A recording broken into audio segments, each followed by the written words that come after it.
My husband filed for a divorce. He said, "I want everything, get out of my house. I don't need you and your stinky sick daughter." I pretended I gave it up, but at the final hearing he had no idea I'd already won. His best lawyer panicked and turned pale. His lawyer's face went white. I mean completely white, like someone had drained all the blood right out of him.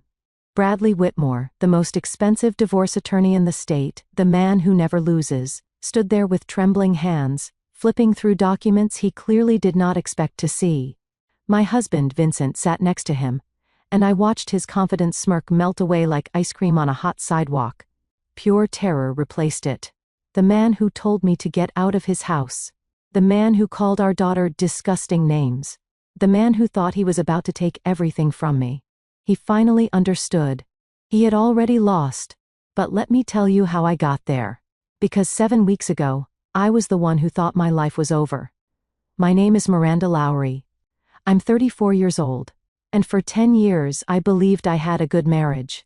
Not perfect, but good. I was a forensic accountant before I became a mom. A really good one, actually. I found hidden money for a living. I uncovered fraud schemes that executives thought were bulletproof.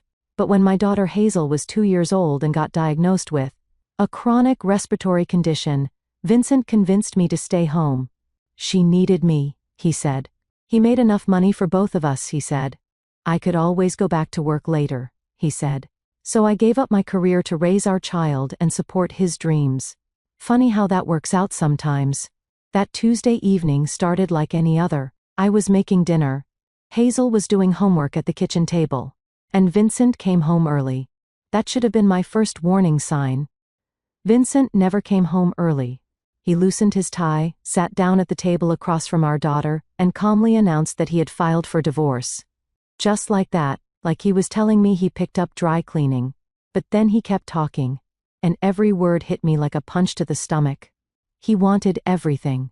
The house, the cars, the investment accounts. He had already hired Bradley Whitmore, and I should just accept that I was going to lose. Then he looked at Hazel, our 8-year-old baby girl who was sitting right there listening to every word, and he said something I will never forget. He said he didn't need me or my stinky sick daughter. He actually called her that, stinky. Sick. Like she was garbage to throw away. Hazel burst into tears. I held her while my entire world collapsed around us. And Vincent just sat there looking annoyed like our pain was an inconvenience to his schedule. The doorbell rang. Of course it did. Because when your life falls apart, there's always someone waiting to make it worse. Vincent's mother, Dolores, walked in without waiting for anyone to answer. She had a key, naturally. Dolores had boundary issues the way the ocean has water issues. She swept into my kitchen like she owned the place, which I suppose she now believes. She did. And immediately started measuring the windows, actually measuring them. She had a little tape measure in her designer purse, and she was checking dimensions for new curtains, while my daughter sobbed in my arms. Dolores never liked me. From the day Vincent introduced us, she made it clear I wasn't good enough for her precious boy. I came from a regular middle-class family. I went to a state college. I didn't have the right pedigree or the right connections, or apparently the right window treatments. For 10 years, she dropped little comments about my cooking, my housekeeping, my parenting, my everything. Now she was triumphant. She told Vincent she was so proud of him for finally making the right decision. She said she always knew I was just after his money. The irony of that statement would become clear later, but at the time it just hurt.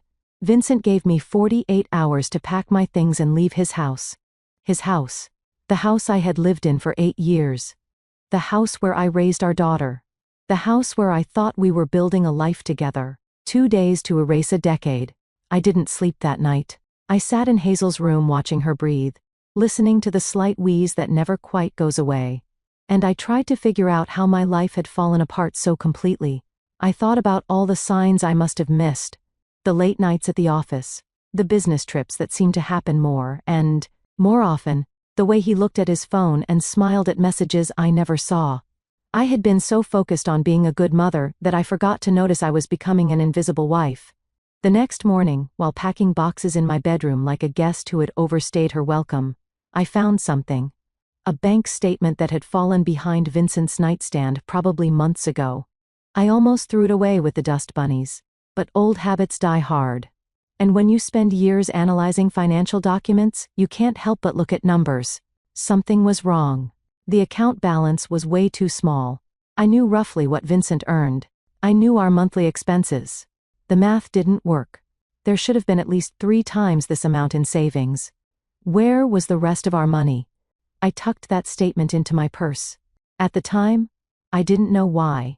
Maybe instinct, maybe hope, maybe just the forensic accountant in me refusing to let a discrepancy slide. But that crumpled piece of paper would change everything. Vincent stood by the door as I loaded the last boxes into my car. Hazel was already buckled in the back seat, clutching her stuffed rabbit, and looking confused about why we were leaving our home. Vincent didn't hug her goodbye. He didn't even look at her. He just checked his watch like we were making him late for something more important. Probably a golf game or his girlfriend. Though I didn't know about her yet. I drove away from the house I had paid for, the life I had built, and the man I thought I knew. My daughter asked me when we were coming back home. I didn't have an answer, but I had that bank statement. And I had 10 years of professional training that Vincent had apparently forgotten about. Before we continue, if you're enjoying this story, please subscribe and tell me in the comments where you're watching from and what time is it there. I see every single comment and I appreciate each one of you so much. Your support means the world to me. Vincent wasn't satisfied with just ending our marriage. He wanted to destroy me completely. Within days, our mutual friends stopped returning my calls. One of them finally admitted why. Vincent had been telling everyone I was mentally unstable. He said I had substance abuse problems. He hinted that I might be an unfit mother. 10 years of being a devoted wife and mom. And suddenly, I was the villain of my own story. I found out later he had been building this narrative for months. Little comments at dinner parties. Concerned whispers to neighbors. He was laying the groundwork for his perfect divorce before I even knew there was a problem. The man should have been a novelist instead of a real estate developer with that kind of creative fiction skills. But the worst part came in the mail 3 weeks before Vincent even filed for divorce. An explanation of benefits from our health insurance company informing me that Hazel was no longer covered. He had removed her from his policy. My daughter, who needs regular treatments for her respiratory condition, who requires medication every single day, suddenly had no insurance. The first pharmacy bill arrived at our tiny rental apartment. I stared at the number and felt physically sick. That was more than our monthly rent for one prescription. This wasn't just about money anymore. This was about my daughter's health. Vincent was using our child as a weapon, and he didn't even have the decency to care if she got hurt in the crossfire. I think that's when something shifted inside me. Fear started turning into something else, something sharper. I met with a divorce attorney that week, a nice woman with a cluttered office and sympathetic eyes. She looked at my case, looked at Vincent's lawyer's name, and her face fell. Bradley Whitmore. She actually sighed out loud. She told me I should probably just take whatever settlement he offered because fighting Bradley Whitmore was like fighting a tsunami with an umbrella. Great. Very encouraging. I asked how much Whitmore charged per hour, and she told me. I calculated that just sneezing in that man's presence probably cost about $500. A few days later, I had to go to Vincent's office. During divorce proceedings, both parties have the legal right to request financial documents. I needed copies of tax returns and business statements. Vincent's secretary, a quiet woman named Ruth, helped me gather what I was entitled to see. She had kind eyes and a nervous habit of looking over her shoulder, but I barely noticed her that day because of what I saw through Vincent's office door. There she was, Tiffany Vance, 26 years old, blonde highlights, designer clothes draped over my husband's desk like a human decoration. She was laughing at something Vincent said, touching his arm in that way women touch men they're sleeping with. And when she saw me standing in the doorway, she smiled, not embarrassed, not apologetic, smug. She looked at me like I was already yesterday's news. And she was the shiny new tomorrow. The affair had been going on for 2 years. 2 years of lies. 2 years of business trips that weren't business trips. 2 years of late nights at the office that were very much not about work. While I was home taking care of his daughter, managing his household, supporting his career. He was building a whole separate life with someone else. I went home and made the mistake of checking social media. Tiffany's Instagram was a monument to my husband's betrayal. Photos from Paris, romantic dinners and restaurants Vincent always said were too expensive. Beach vacations and places we never visited as a family. Caption after caption about living her best life with #blessed and #grateful. I was grateful too. Grateful I hadn't eaten dinner yet because I definitely would have lost it. Then came Dolores's contribution to my public humiliation. She posted a long message on social media about how happy she was that her son had finally gotten rid of the gold digger who had trapped him. She wrote about how Vincent deserved better than a woman who couldn't even produce a healthy grandchild. She said, "My family had defective genes." She actually typed those words where everyone could see them. The comments filled with sympathy for poor Vincent and his difficult decade, married to someone like me. The settlement offer arrived by certified mail. Bradley Whitmore's letterhead was very impressive, probably cost a fortune just to print. Vincent was being so generous, the letter explained. He would let me keep my personal clothing and my car, which was titled in my name anyway. Everything else went to him, the house, all investments, retirement accounts. I would receive minimum child support based on his reported income, which I already suspected was much lower than his actual income. I had 30 days to accept this offer or face the full force of his legal team in court. I sat at my kitchen table in that cramped rental apartment, listening to Hazel cough in the next room, and I felt something I hadn't felt in weeks. Not despair, not fear, clarity. Vincent had forgotten something important about me. He remembered the wife who made his dinner and raised his child and smiled at his mother's insults. He forgot the woman who used to tear apart fraudulent financial statements for a living. He forgot that before I was Miranda Carrington, the homemaker, I was Miranda Lowry, forensic accountant, and I was very, very good at my job. I pulled out that crumpled bank statement from my purse. The numbers still didn't add up. And now I was going to find out why. I hadn't used my forensic accounting skills in 6 years. But it turns out that kind of training doesn't disappear. It just waits like a computer in sleep mode, ready to wake up when you need it. I started spreading documents across my kitchen table every night after Hazel went to bed. Bank statements, tax returns, credit card bills, anything I could legally obtain through divorce discovery. Plus the records I had kept over the years because accountants are natural hoarders of paperwork. My grandmother used to say that numbers don't lie, but people use numbers to lie all the time. Finding the lies was my specialty, and Vincent had been lying for a very long time. I called my old college roommate, Patricia Holbrook. Patricia and I had studied forensic accounting together, pulled all-nighters before exams together, and dreamed about catching corporate criminals together. She had stayed in the field and built a successful practice. When I explained my situation, she didn't hesitate. She said analyzing my husband's shady finances sounded like her idea of a perfect Friday night, and she was absolutely in. Patricia came over with wine, takeout Chinese food, and a legal pad. We spread everything out on my living room floor like a financial crime scene. Within 2 hours, she was pointing at numbers and making that face she used to make in college when she found something juicy. She told me my husband was either terrible at math or hiding a lot of money. I told her Vincent was actually excellent at math. She smiled and said, "Then we were going to have some fun." Meanwhile, Vincent escalated his attacks. His lawyer filed a motion for full custody of Hazel. The reasoning made me want to scream. Vincent claimed I was financially unstable and couldn't provide proper care for a child with medical needs. The man who removed his own daughter from health insurance, who called her stinky and sick, now wanted full custody. He didn't want to be a father. He never really had been one, but he knew threatening to take my daughter would hurt me more than anything else. Hazel was a chess piece to him, a way to force me to surrender. But I wasn't surrendering. Not anymore. The first discovery came after 3 nights of digging. Hidden accounts. Vincent had opened investment accounts at a different bank than our regular one. Accounts that were never disclosed on our joint financial statements. The total in those accounts was over $200,000. Money he had been siphoning from his business income for years, claiming it went to expenses and taxes. Money that should have been marital property. Money that would have paid for Hazel's medical care without me lying awake at night wondering how I would afford her prescriptions. But the house was the real revelation. The house Vincent kept calling his house, the one he was so eager to keep in the divorce. I remember when we bought it. I was 7 months pregnant with Hazel and having complications. The doctor had put me on bed rest. Vincent said he would handle all the closing paperwork.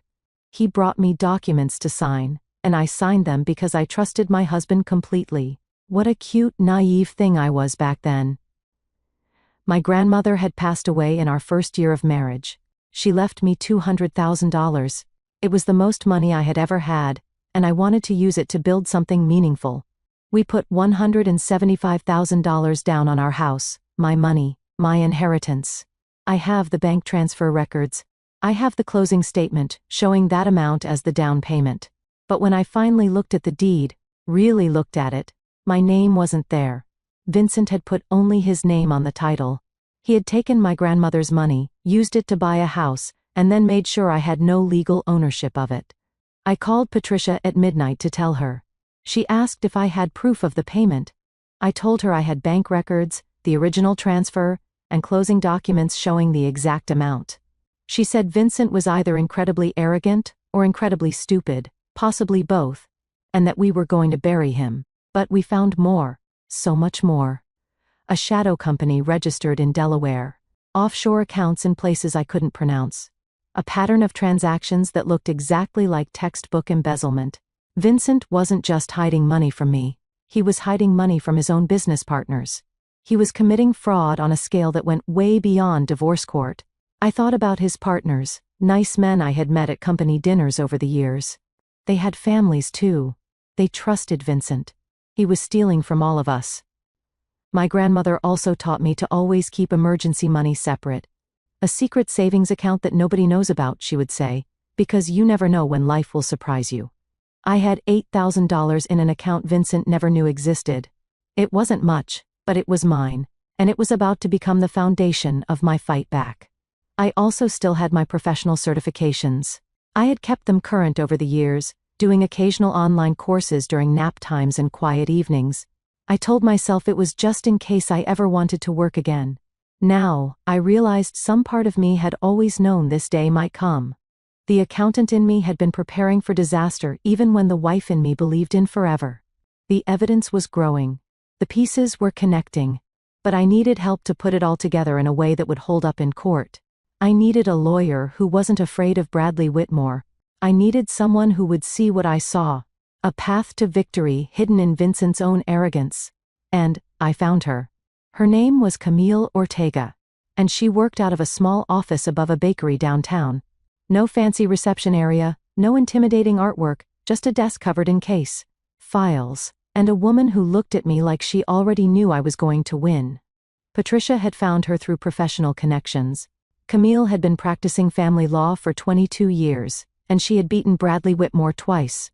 He still pretended not to remember her name at bar association events, which she found absolutely delightful. I couldn't afford her normal rates. I was honest about that from the start. But Camille looked through the evidence Patricia and I had compiled, and her eyebrows went up higher and higher with each page. When she finished, she leaned back in her chair and smiled. She said she would take my case on partial contingency, a small retainer now, and a percentage of whatever we won because we were absolutely going to win. She called Vincent's case a house of cards built on quicksand during an earthquake. I liked her immediately. Patricia's loan covered the retainer. $8,000 from my grandmother's secret fund covered initial filing fees and document preparation. My grandmother had been gone for 9 years, but she was still saving me. I think she would have appreciated the poetry of that. Camille's first instructions surprised me. She told me to act defeated, let Vincent think he had already won. Cry at the right moments, seem confused by legal procedures, make his lawyers comfortable in their arrogance. The more confident they became, the sloppier they would get. And sloppiness leaves evidence. So, I played the role of the overwhelmed housewife who didn't understand big, complicated legal things. When Vincent's lawyer sent intimidating letters, I responded with meek requests for more time. When Vincent himself called to gloat about his inevitable victory, I let my voice shake. He told me I should just accept his generous offer and save myself the embarrassment of losing in court. I said I was thinking about it. He laughed and said, that was the smartest thing I had done in years. Meanwhile, I was building a case that would end his career. Patricia and I worked every night. We documented every hidden account. We traced every suspicious transfer. We calculated every dollar that should have been marital property, but somehow ended up in Vincent's secret portfolios. The total wasn't $200,000 anymore. When we finished counting, it was over $600,000. $600,000 hidden from our marriage, hidden from the IRS, hidden from his own business partners. My husband wasn't just a cheater. He was a criminal. The evidence about Tiffany was almost funny. Almost. Vincent had bought her a car. A very nice car that cost more than I spent on Hazel's medical care in 3 years. He bought her jewelry, including a necklace worth $4,000. That, I remembered seeing on the credit card statement and asking about. He told me it was a client gift. He also rented her an apartment, so they could have their private romantic getaway spot 15 minutes from our family home. The receipts for all of this were in his business expense records, which he had claimed as tax deductions. So he wasn't just cheating on his wife. He was cheating on the IRS too. They tend to frown on that sort of thing. Then, Ruth came forward. Ruth, the quiet secretary, with the kind eyes who had helped me gather documents that day at Vincent's office. She called me one evening, voice barely above a whisper, and asked if we could meet somewhere private. We sat in a coffee shop across town where nobody would recognize us, and she told me everything. Ruth had worked for Vincent for 9 years, almost as long as his company had existed. She had watched him build his business, watched him charm investors, and watched him slowly transform into someone she didn't recognize. She had seen the fraudulent invoices. She had processed the suspicious wire transfers. She had filed the paperwork for the shell company in Delaware. For years, she told herself it wasn't her business. She needed the job. She was a single woman approaching retirement with no safety net. But 5 years ago, Ruth's daughter went through a divorce, a terrible one. Her daughter's husband was wealthy and connected, and he took everything. Her daughter lost her home, lost custody of her kids for 6 months, almost lost her mind. Ruth watched her own child suffer while a powerful man used the legal system as a weapon. Sound familiar? When Ruth saw Vincent filing for divorce, saw how he talked about me and Hazel, something broke inside her. Or maybe something finally healed. She had been keeping copies of documents for years, just in case, she told herself. Just in case someone ever needed them. She handed me a folder that was 3 in thick. It was everything. Records Vincent thought had been deleted. Emails he assumed were gone forever. The complete paper trail of his fraud, organized chronologically and cross-referenced by transaction. Ruth had been a secretary for 30 years. And apparently secretaries know where all the bodies are buried. Metaphorically speaking, of course. No actual bodies in this story. I asked Ruth if she understood what would happen when this came out. She would lose her job. Vincent would probably try to sue her. Her retirement plans would be complicated at best. Ruth smiled and said she was 62 years old and she was tired of being complicit in hurting good people. Some things matter more than a pension. Besides, she added, she had already applied for a job at her cousin's accounting firm. They were expecting her to start in a couple of months. Camille nearly cried when she saw Ruth's documents. She said this was the most beautiful evidence package she had ever received. We now had enough to win the divorce case 10 times over, but more importantly, we had enough to trigger federal investigations, tax fraud, wire fraud, embezzlement from business partners. Vincent wasn't just going to lose his divorce, he was going to lose everything he had ever stolen. We prepared 3 copies of the complete evidence file. One for the court, one that would be anonymously delivered to the IRS because I am a good citizen who believes in paying taxes, and one that would arrive at the offices of Vincent's business partners 2 days before our final hearing. They deserved to know who they were working with. The hearing was scheduled for 7 weeks after Vincent filed for divorce, expedited because of the child custody issues and Camille's emergency motion regarding fraud in Vincent's financial declarations. The judge assigned to our case was Eleanor Fitzgerald, known for having zero tolerance for lying in her courtroom. Things were coming together. Vincent called me 2 days before the hearing. He sounded relaxed, happy even. He said he was looking forward to finally putting this behind us. He mentioned that he and Tiffany were planning a trip to celebrate after his victory. The Maldives, very romantic, very expensive. He suggested I use my settlement money wisely since it would be the last help I ever got from him. I said I appreciated the advice. I wished him safe travels, and I hung up the phone and laughed until I cried. He had no idea. No idea at all. The courtroom was smaller than I expected. Wood paneling, fluorescent lights, the faint smell of old paper and anxiety. I had dressed carefully that morning, professional but not flashy. The kind of outfit that says, I am a responsible mother, not a gold digger. Camille had coached me on this. Appearances matter, especially in family court. Vincent arrived with Bradley Whitmore, like they were walking into a victory party. Expensive suits, confident smiles, the easy body language of men who had never lost anything important. Whitmore carried a leather briefcase that probably cost more than my monthly rent.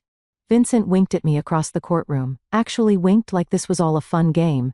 He had already won. Dolores sat in the front row of the gallery wearing a dress that screamed, "Look how wealthy and superior I am." She had a small notebook, probably planning to write down every humiliating detail of my defeat to share with her friends later. Tiffany was there too, a few rows back, checking her phone and looking bored. I wondered if she had started packing for the Maldes yet. And there, in the back of the gallery, sat 3 men I recognized from company events, Vincent's business partners. They had received their evidence packages 2 days ago. They had not told Vincent they were coming. Their faces were completely unreadable, which was somehow more terrifying than open anger. If you're still here with me, I just want to say thank you for listening to my story. If it's touching your heart, please take a second to hit that like button, and maybe share this with someone who needs to hear it. Your support keeps me going, and I'm so grateful for every single one of you. Now, let me tell you what happened next. Judge Fitzgerald entered and everyone rose. She had gray hair pulled back in a severe bun and reading glasses perched on her nose. She looked like a librarian who had seen too much nonsense in her life and had no patience left for any more. I liked her immediately. Whitmore presented Vincent's case first.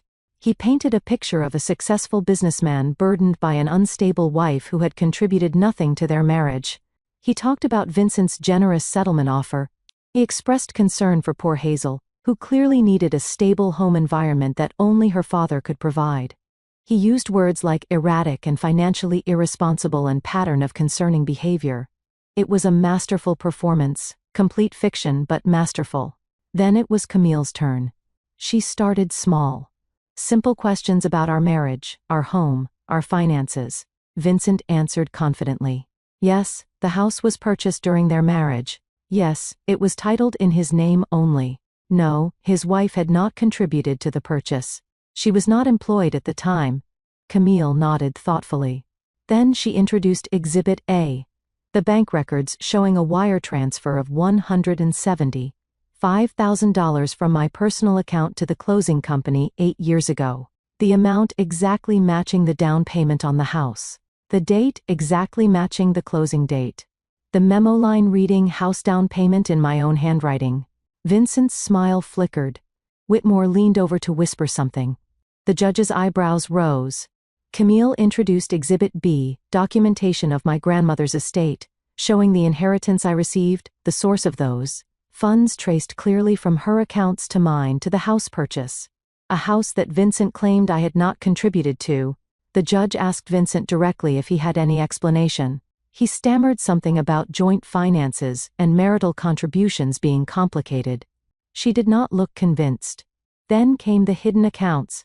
Exhibit C through Exhibit J investment portfolios totaling over $600,000. Accounts opened solely in Vincent's name at banks I had never heard of. Deposits that matched exactly with discrepancies in his reported business income.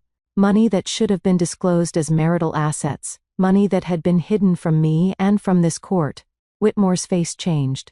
The confident lawyer mask slipped, revealing something like panic underneath. He objected repeatedly. The judge overruled him repeatedly. Vincent was no longer smiling. He was staring at the documents like they might burst into flames if he concentrated hard enough. Camille introduced the shell company records, the offshore accounts, the pattern of transactions that spelled fraud in letters a mile high. She explained calmly that these documents had also been provided to Mr. Carrington's business partners who were present in the courtroom today. She added that the information may also be of significant interest to certain federal agencies. Vincent turned around and saw his partners for the first time. The color drained from his face. One of them, a man named Gregory, who had always been friendly to me at holiday parties, just shook his head slowly.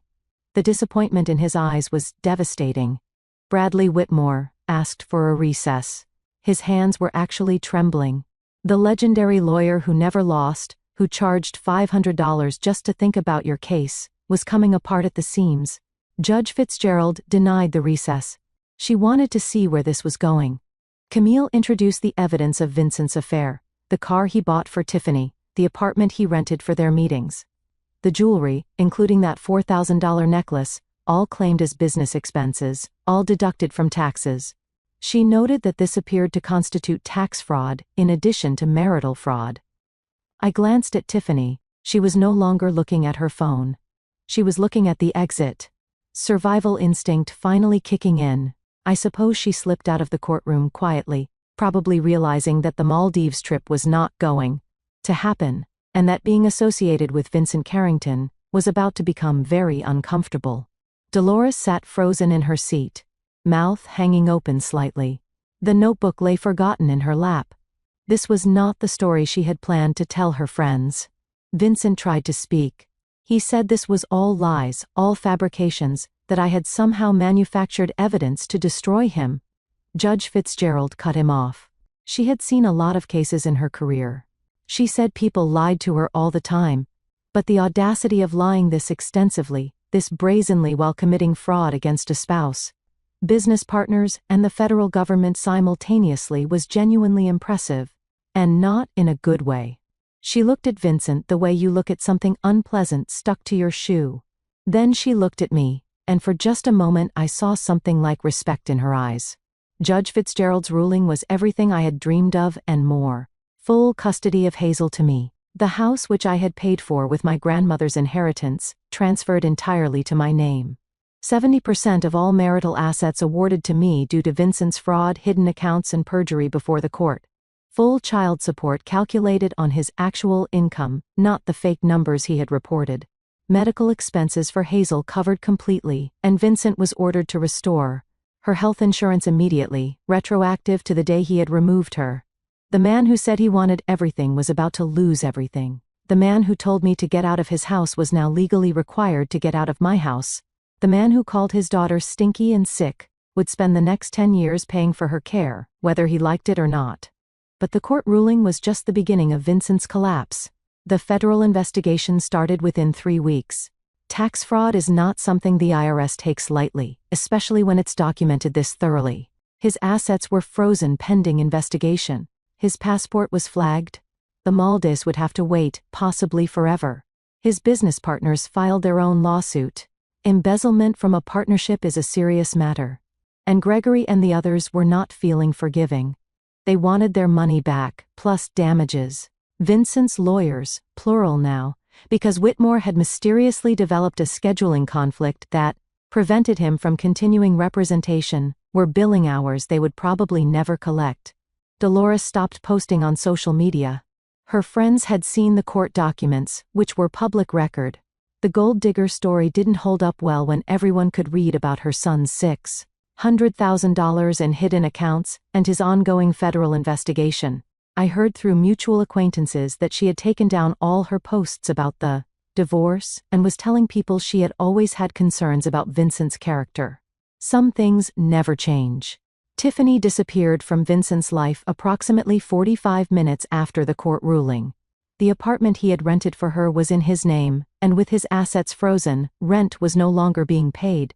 The car was repossessed 2 weeks later. I don't know where she went, and I found that I genuinely did not care. She was a symptom, not the disease. Vincent had plenty of problems that had nothing to do with her. Ruth retired on schedule. She sent me a card congratulating me on my victory with a pressed flower from her garden tucked inside. She wrote that her daughter had cried happy tears reading about the case, and that sometimes justice really does win. I framed that card. It sits on my desk at my new job because yes, I went back to work. It turns out that forensic accountants who can uncover massive fraud schemes are in high demand. Patricia recommended me to several firms, and I had 3 job offers within a month. I chose the one with the best health insurance and the most flexible schedule for a single mom. My skills had been sleeping for 6 years, but they woke up ready to work. Hazel and I moved back into our house. Our house. I let her pick new colors for her bedroom, and she chose purple with silver stars. We adopted a cat from the shelter because Hazel had always wanted one, and Vincent had always said no. She named him Biscuit, and he sleeps at the foot of her bed every night. Her breathing is better now. Regular treatment, proper medication, a stable home where she feels safe and loved. She still asks about her father. Sometimes I tell her the truth in age-appropriate ways. He made some bad choices. He has to deal with the consequences. We will be okay. Last month, I ran into Vincent at the grocery store. He looked smaller somehow, diminished. The expensive suit was gone, replaced by wrinkled khakis and a shirt that needed ironing. He saw me and opened his mouth like he wanted to say something, but no words came out. I walked past him without stopping. I had nothing left to say to him.